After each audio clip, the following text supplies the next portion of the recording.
जय हिंद दोस्तों। मैं विकास कुमार आप सभी का ब्रिलियंट मैथ पर स्वागत करता हूं। दोस्तों, आज हम लोग पढ़ने वाले हैं क्लास 10th का हिंदी। और हिंदी में क्या पढ़ने वाले हैं तो हिंदी जो पेपर आएगा एग्जाम में उसी के सिलेबस के बारे में पढ़ेंगे। इसमें सबसे पहले हम लोग जानेंगे कि हिंदी जो है उसमें कितना बुक है और कौन कौन से चैप्टर हम लोग को पढ़ना है। इसके बाद फिर हम लोग इसमें जानेंगे कि पेपर देने जाएंगे उसमें कितना नंबर पर कौन क्वेश्चन आएगा और कितना मार्क्स का आएगा। पूरा डिटेल में पढ़ेंगे आज। मेरे प्यारे बच्चों, बहुत सारे ऐसा स्टूडेंट हैं जिनको यही ना पता रहता है कि मुझे क्या पढ़ना है और क्या नहीं पढ़ना है। इतना तक कि 99% बच्चा ऐसे भी हैं जिनको ये नहीं पता है कि हिंदी में हमारा कितना बुक है और बुक का नाम क्या है और किस चैप्टर से कितना क्वेश्चन आएगा।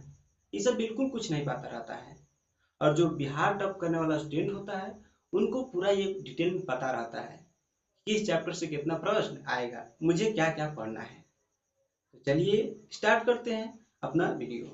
देखिए, यदि चैनल पर आप नए हैं तो चैनल को जरूर सब्सक्राइब कर लीजिएगा और अपने दोस्तों को भी बताइएगा, क्योंकि इस चैनल पर पूरा 10th क्लास का ऑल सब्जेक्ट पढ़ाया जाएगा और पूरा डिटेल में पढ़ाया जाएगा।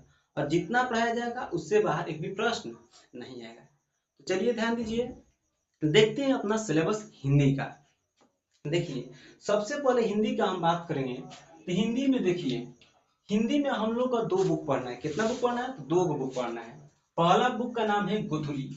गोधुली पहला हमारा जो बुक है इसका नाम क्या है तो गोधुली। तो सबसे पहले हम समझा दें गोधुली के मतलब होता क्या है।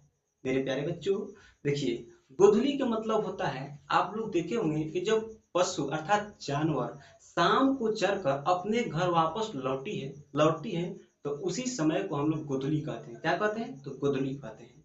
और दूसरा बुक है हम लोग का, उसका नाम है वर्णिका। उसका नाम क्या है वर्णिका है। और ध्यान देंगे, गोधुली जो बुक है, गोधुली जो बुक है इसमें इसको 2 भागों में बांटा गया है। कितना भागों में बांटा गया है तो 2 भागों में। पहला भाग में है गद्य खंड, गद्य खंड है। और दूसरा भाग है काव्य खंड। गद्य खंड में हम लोग आता है भाषण आएगा, कहानी आएगा, निबंध आएगा, ललित निबंध आएगा। और काव्य खंड जो होता है ना, काव्य खंड में आएगा कविता टाइप का। बचपन में आप लोग बहुत सारा कविता पढ़े हैं, तो वही सब किसमें आता है काव्य खंड में आता है। और जो गद्य खंड है इसमें टोटल हम लोग को 12 चैप्टर पढ़ना है। कितना चैप्टर पढ़ना है तो टोटल 12 को चैप्टर हम लोग इसमें पढ़ना है। फिर इसमें देखेंगे काव्य खंड में, तो काव्य खंड में भी 12 को चैप्टर पढ़ना है, जिसको हम लोग बारी बारी से पूरा डिटेल में पढ़ेंगे। ठीक है। अब इधर ध्यान देंगे, वर्णिका जो है, वर्णिका जो बुक है ना, इसमें 5 को चैप्टर दिया। ये बहुत आसान है, बहुत। मान के चलिए जो हम लोग का सामाजिक कहानी होता है ना वैसे ही दिया है, ठीक ना। बहुत आसान होता है, इसको हम थोड़ा बाद में पढ़ेंगे। इसमें टोटल चैप्टर कितना दिया है तो 5 को दिया है। इस तरह से हम लोग देखेंगे तो क्लास 10th के हिंदी जो है, हिंदी उसमें टोटल हिंदी के बुक जो है दोनों मिलाकर उसमें टोटल चैप्टर हम लोग कितना पढ़ना है तो 12 यहाँ पर और 12 यहाँ पर। यानी कि 12 कितना होता है 24 होता है। और यहाँ पर 5 को पढ़ना है, यानी 24 और 5 कितना हो जाएगा तो 29 को हो जाएगा चैप्टर। यानी टोटल हम लोग का बुक पढ़ना है तो उसमें टोटल 29 को चैप्टर है, जिसको हम लोग बारी बारी से पूरा डिटेल में सबको पढ़ेंगे। एक भी बाहर क्वेश्चन आने वाला नहीं है। अब ध्यान दीजिए, अब हम लोग देखेंगे कि जिस दिन हम लोग पेपर देने जाएंगे तो कौन क्वेश्चन कितने नंबर पर आता है। तो ध्यान दीजिए, देखिए हिंदी का जो हम लोग पेपर देने जाएंगे, हिंदी का पेपर देने जाएंगे, हिंदी पेपर तो कितना नंबर का होगा तो 100 मार्क्स का होगा। कितना मार्क्स होगा 100 मार्क्स का हम लोग का पेपर होगा। 100 मार्क्स में का जो पेपर होगा वो पेपर हम लोग का 2 भाग में बटा रहता है। कितना भाग में तो 2 भाग में। पहले हम लोग को क्या करना है, क्या मिलता है ऑब्जेक्टिव प्रश्न वाला मिलता है, ऑब्जेक्टिव प्रश्न वाला।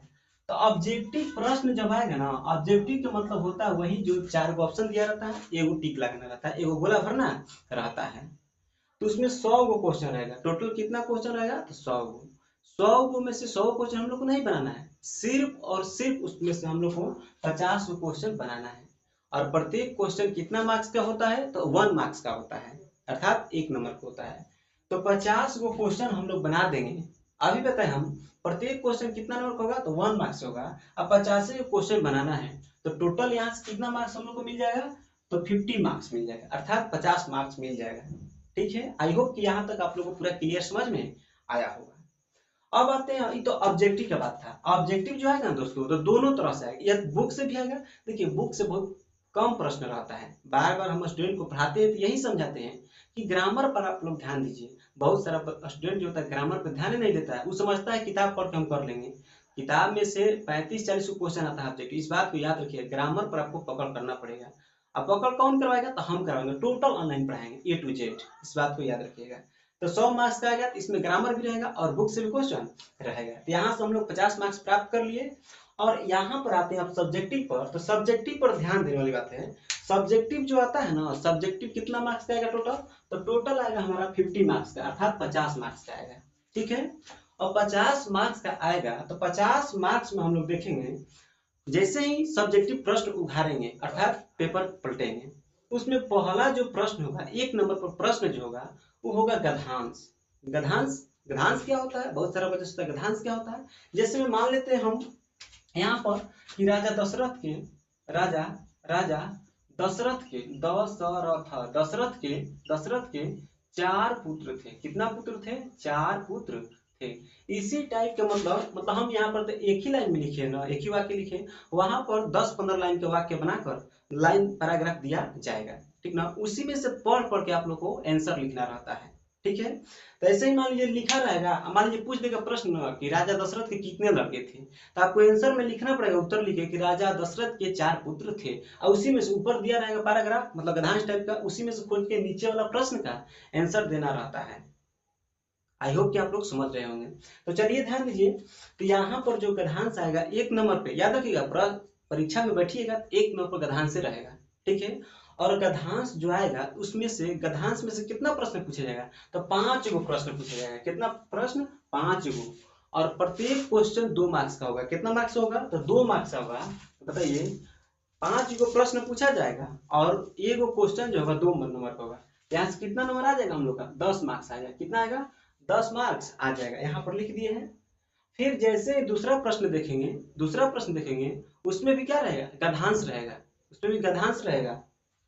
वो भी गद्यांश कितना नंबर का रहेगा, तो 10 मार्क्स का रहेगा। अब दोनों गद्यांश का जवाब देना है। 1 नंबर प्रश्न पर जो गद्यांश आएगा उसका भी जवाब देना है, और 2 नंबर पे जो आएगा उसका भी जवाब देना है। इस बात को आप लोग याद रखिएगा। जैसे में आगे ध्यान दीजिए, इसमें जो गद्यांश आएगा ना, गद्यांश जो आएगा इसमें गद्यांश, तो क और ख करके आएगा। तो क और ख, मान लीजिए पहला गद्यांश आया तो इसमें क आएगा, क आएगा, और ये कौन आएगा, ख। तो इन दोनों का जवाब आप लोग मत दीजिएगा, कोई एक प्रश्न का जवाब देना है, या तो क वाला गद्यांश का जवाब दीजिएगा, नहीं तो ख वाला दीजिएगा। ठीक, दूसरा प्रश्न में भी ऐसे रहेगा, या तो क रहेगा, ख रहेगा, या तो क का जवाब दीजिए, नहीं तो ख के दीजिए। कितना मार्क्स आपको मिल जाएगा, 10 मार्क्स, एकदम आसानी से 10 मार्क्स आपको मिल जाएगा। इस बात को आप लोग याद रखिएगा। अब ध्यान दीजिए, यहाँ पर नीचे आएंगे, जैसे ही 3 मार्क्स, 3 नंबर क्वेश्चन पे आएंगे, परीक्षा में बैठेंगे और 3 नंबर प्रश्न देखेंगे, तो 3 नंबर प्रश्न में हमारा निबंध रहेगा। निबंध क्या होता है, बहुत सारा बच्चा सोचता है कि निबंध क्या होता है। तो निबंध वही होता है जो हम लोग बचपन में पढ़े हैं, गाय पर लेख लिखे, होली पर लिखे, सरस्वती पूजा पर लिखे, यही क्या होता है, निबंध होता है। तो ये कितना नंबर का आएगा, तो 10 नंबर का आएगा। तो 10 नंबर यहाँ से हम लोग को प्राप्त हो जाएगा। फिर ध्यान देंगे, 4 नंबर जो है, 4 नंबर प्रश्न देखेंगे, परीक्षा हॉल में बैठे पेपर में जो 4 नंबर प्रश्न आएगा ना, पत्र लेखन रहेगा या संवाद रहेगा, और कितना नंबर का रहेगा, तो 5 मार्क्स का रहेगा। कितना नंबर के, तो 5 मार्क्स का रहेगा। इस बात को याद रखिएगा। पत्र लेखन क्या होता है, वही पिताजी के पास पत्र लिखिए, चाहे अपने मित्र के पास पत्र लिखिए, चाहे आवेदन पत्र अर्थात स्कूल में पत्र लिखिए प्रधानाध्यापक के पास। कितना नंबर का रहेगा, 5 मार्क्स में। तो पत्र लेखन रहेगा, नहीं तो संवाद रहेगा, ठीक है। दोनों में से किसी एक ही को बनाना है, या तो संवाद ही बना लीजिएगा, नहीं तो पत्र लेखन ही लिख लीजिएगा, ठीक ना। तो संवाद के मतलब क्या होता है, संवाद का सीधा मतलब निकाला जाए तो 2 लोगों में बातचीत होता है। 2 लोगों के बातचीत को क्या कहते हैं, संवाद कहते हैं। जैसे मान लीजिए कोई रोगी है, डॉक्टर के पास जाएगा, तो ऐसा तो नहीं पहले डॉक्टर ने बोलेगा, जाएगा रोगी, तो रोगी क्या कहेगा, नमस्ते डॉक्टर साहब, तो फिर उधर से जवाब आएगा कि नमस्ते नमस्ते बैठिए। यही हमारा क्या होता है, संवाद होता है। फिर डॉक्टर साहब पूछेंगे आपको क्या प्रॉब्लम है, रोगी अपना प्रॉब्लम बताएगा, फिर उसको दवा दिया जाएगा, फिर ऐसे ही उसके मतलब डॉक्टर और रोगी के बीच के संवाद को लिखा जाता है। यही हमारा क्या होता है, संवाद होता है। आई होप कि आपको समझ में आया होगा। अब देखिए यहाँ से 5 नंबर आ गया। फिर यहाँ पर देखेंगे 5 नंबर प्रश्न में पुस्तक से प्रश्न रहेगा। पुस्तक से प्रश्न कहने का मतलब, पुस्तक से प्रश्न कहने का मतलब यह हुआ कि जो हम पुस्तक पढ़ेंगे ना, एक बुक 12 12 24 है, 24 5 कितना होता है, तो 29 को जो चैप्टर पढ़ेंगे ना, वही सब मिलाकर यहाँ पर 5 नंबर प्रश्न पे 10 गो प्रश्न रहेगा। और 10 गो प्रश्न में से आप लोग को सिर्फ और सिर्फ 5 गो प्रश्न का आंसर देना है। और प्रत्येक क्वेश्चन कितना नंबर का रहेगा, तो 2 नंबर का। तो आप ही लोग बताइए, मान लीजिए 5 नंबर पे 10 गो प्रश्न है, कितना प्रश्न है, तो 10 गो। अब 5 गो का जवाब देना है, 5 गो का जवाब देना है, और एक गो प्रश्न 2 नंबर का रहेगा, तो यहाँ से कितना मार्क्स हम लोग प्राप्त हो जाएगा, 10 मार्क्स प्राप्त हो जाएगा। यहाँ पर लिख दिए हैं कितना मार्क्स प्राप्त हो जाएगा, यहाँ से फिर 10 नंबर आ जाएगा। अब बहुत आसान होता है, बहुत आसान होता है, इस बात को याद रखिएगा। इतना आसान से पढ़ाएंगे, इतना आसानी भाषा में पढ़ाएंगे ना, टोटल आप लोग यही पर याद रहेगा। अब ध्यान दीजिए, 6 नंबर जो प्रश्न है ना, 6 नंबर जो प्रश्न है, इसमें आता है सब प्रसंग व्याख्या करने के लिए। क्या करने के लिए आता है, तो सब प्रसंग व्याख्या करने के लिए आता है। तो सब प्रसंग व्याख्या क्या होता है, जैसे मान लीजिए कोई कविता पढ़े, काव्य खंड का है, काव्य खंड में आपको कोई कविता पढ़ाएंगे, उसी में से कोई पंक्ति निकाल के दे देगा। जैसे 10th क्लास में जो काव्य खंड है, उसमें पहला चैप्टर है ना, राम नाम बिनु बिरथे जगी जन्मा, भिखु खावे भिखु बोले, यही दे देगा निकाल के, कहेगा इसका सब प्रसंग व्याख्या कीजिए। आप कैसे करेंगे, तो पूरा डिटेल में बताएंगे। अभी थोड़ा बता देखिए, कोई भी पंक्ति निकाल के देता है किसी भी कविता से, तो उसका सब प्रसंग व्याख्या करने का एक ही तरीका है। सबसे पहले लिखेंगे कि प्रस्तुत पंक्तियां, जिस पाठ से लिया गया उस पाठ का नाम लिखते हैं, और फिर इसके बाद लिखेंगे कवि इस पंक्ति के माध्यम से ये बताना चाहते हैं, कवि का नाम लिखेंगे और इस माध्यम से बताना चाहते हैं लिखकर, इसके बाद लिखते हैं जो पंक्ति का भाव रहता है, वही हमारा क्या होता है, सब प्रसंग व्याख्या होता है। तो इसको पूरा डिटेल में हम पढ़ाएंगे, जब काव्य खंड पढ़ाएंगे तो सब लिख कर आपको समझा देंगे।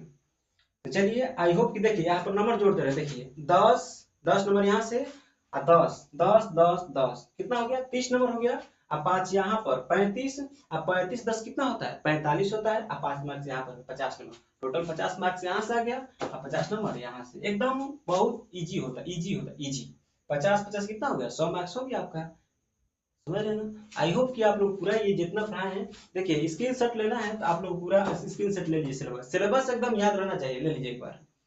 चलिए ठीक है, ध्यान दीजिए, यदि आपको नंबर लाना है, कोई भी दुनिया की कोई भी एग्जाम हो, जिस एग्जाम की आप तैयारी कर रहे हैं, उसके सिलेबस के बारे में आपको पता होना चाहिए, तभी उस एग्जाम को आप निकाल सकते हैं, अच्छा प्रदर्शन उसमें कर सकते हैं। चलिए, आई होप कि आप लोग बहुत अच्छा समझ में आया होगा। फिर मिलते हैं नेक्स्ट वीडियो में, तब तक के लिए जय हिंद।